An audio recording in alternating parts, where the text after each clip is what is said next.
So the first card you have for your past is the Knight of Wands. So this is about, if you look at this knight, he looks like he's kind of rushing towards something, he wants to do something, but he's a bit out of control. The horse is out of control, so he wants to go somewhere, and the horse is kind of bucking up and down and jumping all over the place. So I'm seeing that someone who wasn't around you at this time was thinking about you. They wanted to take action. They wanted to come and probably talk to you or come towards you. They were thinking of you probably romantically at this time, but they kind of didn't want to look foolish or silly. They might have been a bit self-conscious. They might have been a bit worried about what you'd think of them. And they just didn't want to look out of control like this knight. I'm just getting the sense that whoever this was really wanted to tell you something. They probably wanted to tell you how they felt about you, but not... They did in a way, but they still had a lot of other problems around them as well. So they were kind of, their lives were a little bit out of control. I'm seeing that. They didn't want to look like a fool. They didn't want to look silly, but they also felt that they weren't ready to approach you. And I think this person felt like they weren't ready to approach anyone, really. They weren't ready to kind of come out into the world, and they might have been hiding away really even, or something like that, because they just felt like they didn't have things in control. But I am seeing that they did want to come and talk to you. They really felt like that's what they wanted to do, but they felt like they just couldn't do it. They'd look silly or stupid, or you might laugh at them, or you might not think they were good enough, or something like that. That's what I'm seeing. They didn't want to be out of control. They didn't want to feel out of control, and they didn't want to look out of control to you. That's what I'm seeing. So the next card you have, your past, is the Hierophant. So yeah, this is a bit strange, because I'm getting this feeling of you may be doing the same thing, but for different reasons. You didn't want to look silly. I mean, it's not that you felt like you were going to look silly in front of them or any of that. These were different reasons for you. You weren't contacting them. You weren't going and making any contact or coming toward this person. Sorry about that. But this was for another reason, and I think maybe it was because you just felt that they weren't interested in you, because they weren't saying anything or doing anything or indicating that's how they were feeling to you. So you might have been feeling that you were just going to move on from this. They weren't interested. There's no point. I'm just not going to do this because I know this person doesn't want me, and if someone doesn't want me, I'm not going to chase them. You might have been feeling like that. So I think that's how you're acting physically, and that's how your mind was. But I think your heart really did want them. I think your heart was really still with them, I think. Yeah, it's like you couldn't get close to them, and you didn't want to chase them if that's how they made you feel. That's what I'm seeing. If you look at this Hierophant, there are two monks in front of him, and they're listening to him. They're kind of listening, learning from him, becoming enlightened, or whatever they're doing. But they look a bit like guards, stopping people from getting close to them, stopping people from approaching this Hierophant. And so you felt like there was something in the way stopping you from getting close to them, and it was the way they were acting toward you, or not acting. It was like they were acting as if they weren't interested at all. They might have been not even bothering to contact you, or it looked like that to you, but the real reason was because they felt really a bit embarrassed about themselves, actually. That's what I'm seeing in this. So yeah, I don't think you were contacting them at all. I think physically you were trying to kind of get away from them. Physically you weren't connected to them, but deep down I think you really wanted to manifest something with them. You really did want to manifest something with this person. You couldn't help yourself. Your heart was telling you don't bother with them, but your mind was telling you not to bother with them, but your heart was saying, oh, I can't help how I feel. I just want to be with them. That's what I'm seeing. And now one of the monks on this card also has red roses on his tunic. So red roses are about manifesting again. But nothing was being done. You weren't doing anything to manifest this, and they weren't either. That's what I'm seeing. The last card you have for your past is the Six of Wands. Now, Yeah, this is the victory card. This is the victory card. This is about parading through the town in victory. This is what used to happen. I mean, in Renaissance Italy, and when a battle was won, the leader of the battle would kind of parade around on a horse through the town, and the people would cheer and say, "Hooray, isn't that wonderful, you won this battle?" And they kind of had their heads up, they're proud, their backs are straight, and they're going along. "I'm so proud of myself, this is my victory parade." And that's how this person would have liked you to see them. Very different to the man on the horse in the Knight of Wands that's jumping up and down out of control. This horse is totally in control.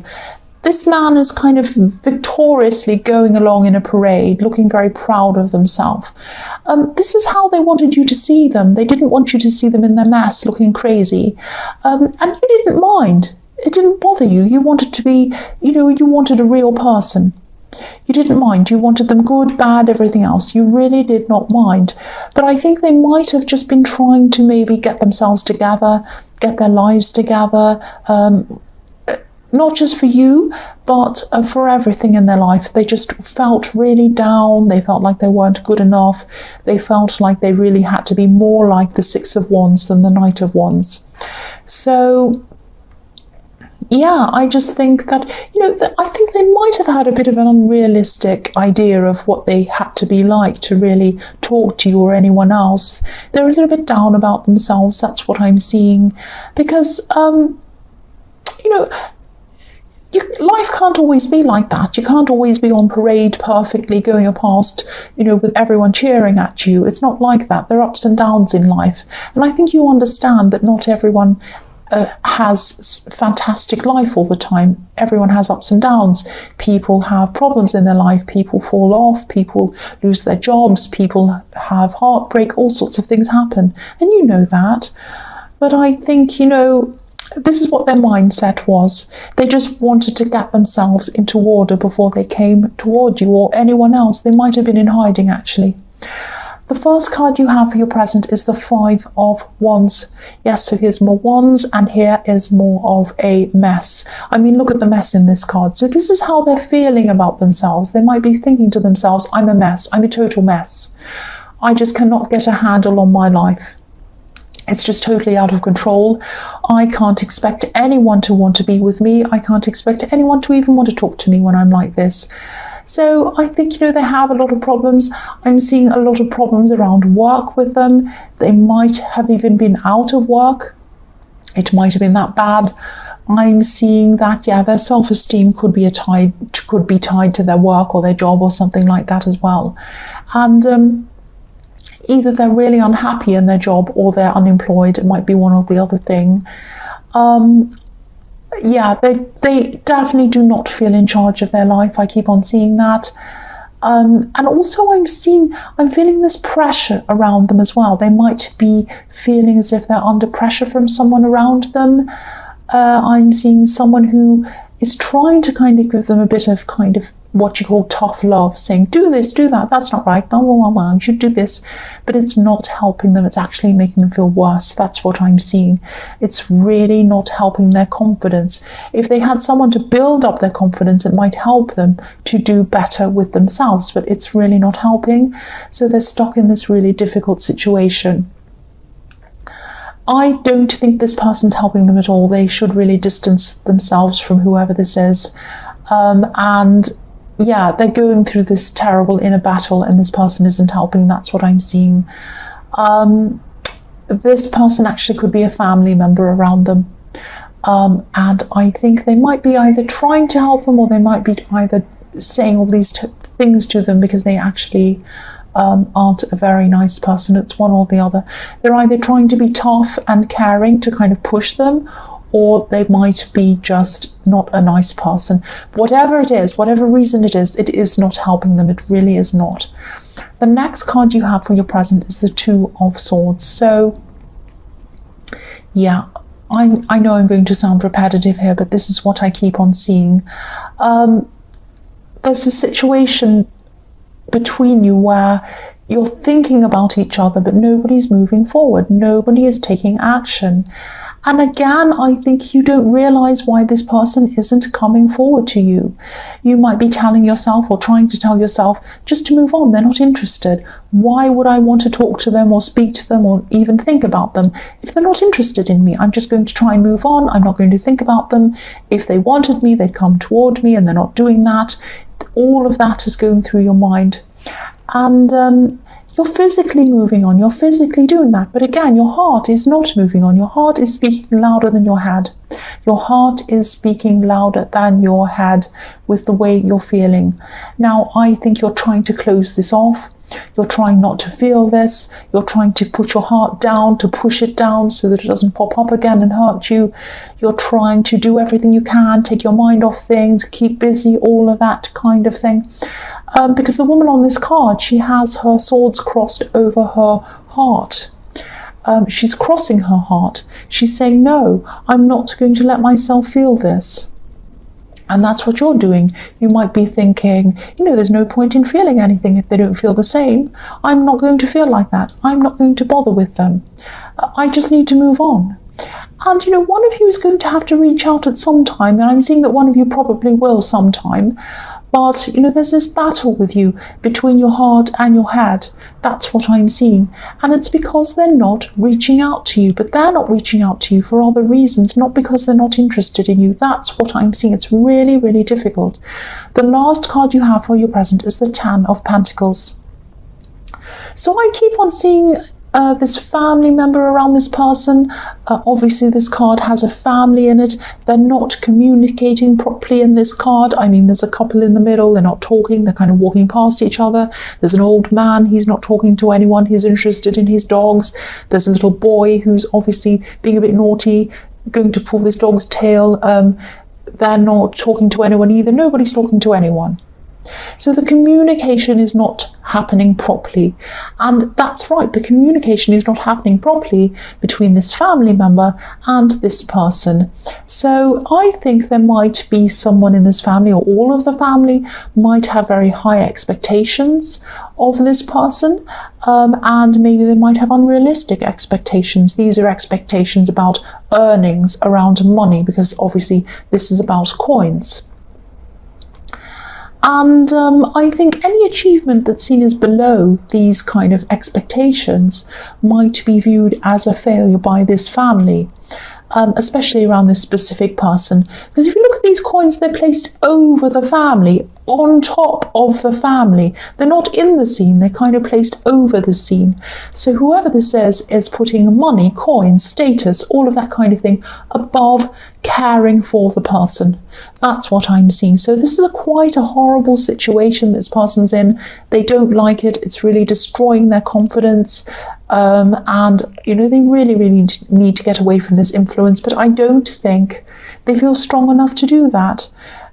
It's like they don't have the confidence to move away from this, but nobody around them is giving them this confidence. That's what I'm seeing. So it's a kind of a great big mess, really. This is really negative. I'm sorry this is so negative. I don't mean it to be like that. The first card you have for your future is the Three of Swords, yes. So yes, this is the heartbreak card. I'm seeing that, sometimes this card can be about a third party because there are three swords in this, obviously, three people. But I think the only person who I'm seeing is coming between you and this person in the Knight of Wands is this family member, in a kind of an indirect way, because while this person doesn't feel good about themselves, they don't feel that they can come close to you, and this person is making this person feel bad about themselves, if that makes sense. So they might even be a little bit depressed, actually, because they're not taking action, and depression can make you not take action, or they might just be really down in this kind of horrible, stressful thing. So I think, if this resonates, I think maybe they need someone on their side. I don't think they feel like they have anyone on their side at this time. And part of that is because they're not reaching out, because they don't feel good enough. It's a kind of a vicious circle kind of thing, if that makes sense. I think, it's up to you whether you want to contact them or not, of course, and I don't want you to do anything that's going to tip you over the edge emotionally, because you are trying to suppress your emotions around this person. I'm seeing that happening a lot here. But they need a positive influence in their life. They need a positive influence in their life. So if you feel up to it, I think, it would be a good thing if you contacted them. Not to say, oh, I want to be with you, blah, blah, blah, let's get back together, whatever this is. Not for that, but just as a friend, just to say, if you can't handle being their friend, that's okay. Don't do that if you don't want to. Think about your own mental health as well and your own emotions. But if you feel that you can do that, I think it would be a good thing if you did contact them just as a friend and just say, I just want you to know I'm here for you. I want you to know I'm not judging you. And, if you need to talk to me, I'm always here. And I just want you to know I care about you. And I want you to know that, I'm proud of you. And I know that you can do really well. And, I'm on your side. And if you need me to talk to you, if you need anyone to talk to you, I'm always here. I just want you to know that. So you might want to say something like that to them if you can, only if you feel strong enough to do that. So the next card you have for your future is the Queen of Wands. So yes, you are strong. I think you're probably capable of doing this. You're a lot stronger than you think. And yes, you've been through this horrible heart and head battle, and you've been through a lot of other things as well. But you're very, very strong at your heart, at your center, at your core. You're very, very strong. And the Queen of Wands is very strong. She's very organized and she's optimistic as well. So yeah, I think that you've been very organized, especially around your workplace or something around work, because I think, you've been trying not to put your heart up there. You've been trying to kind of put your heart down and not think about your heart and feelings. And because of that reason, that might be why you put so much effort into your work, and you still are. But it's a good thing. I mean, it's been a good thing for your work. And I think you're really going to keep on thriving. I think you're going to be doing even better than you have been. That's what I'm seeing. You're still going to put a lot of energy into your work. You're still going to be very well organized around your work. And I'm actually seeing a meeting, and I'm seeing this meeting is around your work. This is going to be coming up for you. Now, you're prepared for this. I think you know about this and you're prepared for this. You might even be overly prepared, very, very prepared. And I think when you have this meeting, there might be a very difficult person in this meeting, but I think you're ready for them. And I think you're going to have to stand up for yourself, or you're going to have to stand up for something you believe in. But you're going to be really good at this. You're going to do really well at this, because I think you know this person, you know what they're like, you're prepared for them, you're kind of very good with people, and you're going to do well here. You're going to do really well in this meeting. It's going to be a success for you, whatever this is about. This is very positive. I'm just looking at the sunflower that this beautiful queen's holding, and it's facing you, so it's very, very, very positive. So this is a positive outcome I'm seeing in the workplace. So the last card you have for your future is the King of Wands. So again, I'm seeing that, you're someone who's really strong. You're able to get things done in the workplace. I'm seeing work-related things again. And you are going to keep on thriving. You're going to keep on doing very well around work. And again, I'm seeing you relating to people well. And I'm seeing, there's a bit of a contrast here, and that this might be a roadblock for this person as well, about between them coming toward you and contacting you and how they feel about themselves, because I'm seeing they're not doing well in their job, or they don't have a job, or they've got problems in their job, or they don't feel good enough, they don't feel successful enough. But if you look at yourself here, you look very successful in your work, or you look like you're thriving, or you look like you're going somewhere, you mean something, you mean business here. They might be looking at how you're doing and how they're doing and comparing the two, and they might be thinking, wow, this person's doing really well, I really don't want to kind of come and talk to them. They'll say, oh, how's your job going? And I'll say, I don't know what to say, and I'll feel really crazy and bad and silly and horrible. So that might be another big roadblock between you. And I think that You're not like that. You're not competitive in that way. And they're not competitive. It's not this competitive thing. It's just they feel very low about themselves. And when people are low about themselves, they do compare themselves to other people. And sometimes it makes people feel even worse. I mean, if you've lost your job, or you feel depressed, or you feel bad, or you're heartbroken, you go on something like Instagram and there are all these couples kissing on there, and all these people kind of with these great careers, all kind of doing these things with their new clothes and posing, and it makes you feel worse about yourself. So that's how this person's probably feeling. And, I wish I could tell you whether you're going to contact each other or not. I think you probably will. I think you probably will at some time. And whether or not you contact them and as a friend or not, I don't know if you're up to that, but you are strong. So I think, you are capable of it, definitely. But I think, if you do actually get together properly as a couple, I think there's always going to be this perception that they have of themselves that might be of them not being good enough, and it might always be some kind of issue between you, especially because of their upbringing and this family problem and their perceptions of success and what it means, and all of that is tied in with their family. So it's kind of ingrained in them. So I think if you do end up with this person, I think you're always going to be the kind of supporter. You're going to be there kind of making them feel better, kind of telling them, you're okay, you're doing really well, I think you're doing fantastically, you can do this, don't stress, don't feel bad, you'll always be kind of pushing them and trying to be that positive influence on them. That's what I'm seeing is going to happen if you do get together with them properly in a relationship. But for that to happen, they're going to have to get over a lot of these issues that they're going through. And I think, you can, if you want to contact them, I think you are strong enough to do that. But obviously, this is up to you.